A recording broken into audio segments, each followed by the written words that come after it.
Bonjour, Pierre-Éric, je suis cofondateur et associé de Daphni. Ça fait 25 ans que j'investis dans l'écosystème. J'ai géré plus de 6 fonds, dont un dans la robotique de service à l'époque où personne n'investissait dans le hardware. Daphni, c'est une société de gestion qu'on a co-créée en 2015, notamment avec Pierre-Yves, mon associé historique depuis plus de 20 ans. Nous ont rejoint depuis Marc Simoncini et Charles-Henri Tranier pour apporter une dimension entrepreneuriale comme on peut l'observer dans les fonds emblématiques anglo-saxons.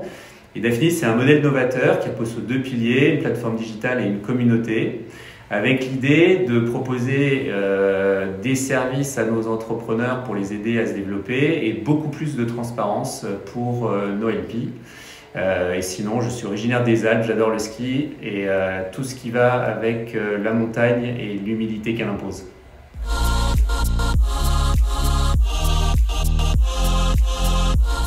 Premier projet, créer beaucoup plus de porosité entre notre écosystème et les corporates. Je suis cofondateur de WeArt, pour ceux qui ne le savent pas, qui est une initiative qui vise à créer des passerelles entre le monde des corporates, les industries créatives et le digital. Je pense qu'il faut faire la même chose au niveau de notre marché pour favoriser le développement de relations commerciales avec les corporates et des opérations de M&A le moment venu, puisqu'on le voit aux États-Unis, le marché du M&A entre startups et grands groupes est beaucoup plus actif qu'en France ou en Europe. Deuxième projet, défendre le Tech for Good. Il y a eu déjà beaucoup d'initiatives pour favoriser l'émergence et le soutien de projets avec un impact positif d'un point de vue environnemental, économique ou sociétal. Je pense que culturellement, en Europe et particulièrement en France, on est les mieux placés pour préempter ces sujets-là au plan mondial et faire des catégories leaders comme McMarket par exemple. Et si on reprend les paroles du président Macron, on a les US pour Tech for Cash, la Chine pour Tech for Control, et donc à nous d'imposer l'Europe en Tech for Good. Et troisième projet, c'est ne pas tarir les ressources financières en amont de la chaîne de valeur, notamment en pré-série A, série A et en amorçage. Il y a eu beaucoup d'argent ces derniers mois consacré au late.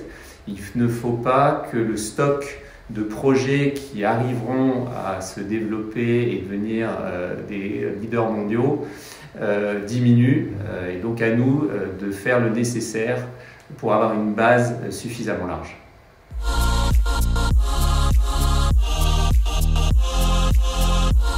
César connu des aventures humaines aux côtés d'entrepreneurs exceptionnels, c'est d'avoir co-créé Daphni autour d'une équipe incroyable et d'un mantra sur lequel on va continuer à capitaliser, qui est le Build a City for Good.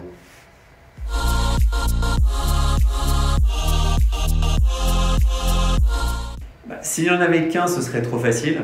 Il n'y a pas de règle dans notre métier, donc les échecs font partie du quotidien et c'est à partir des échecs qu'on se construit. Donc pour le coup, on est un peu dans la même situation que les entrepreneurs. Il faut savoir capitaliser sur les échecs pour mieux rebondir.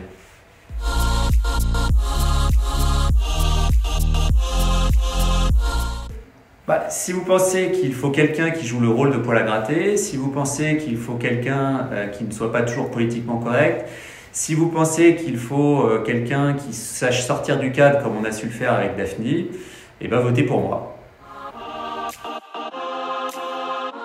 C'est une question qu'on ne se posera plus dans quelques années. En revanche, c'est un sujet qui va créer énormément d'opportunités de financement. Et donc évidemment les deux, c'est qu'une question d'organisation, de bande passante et de confiance.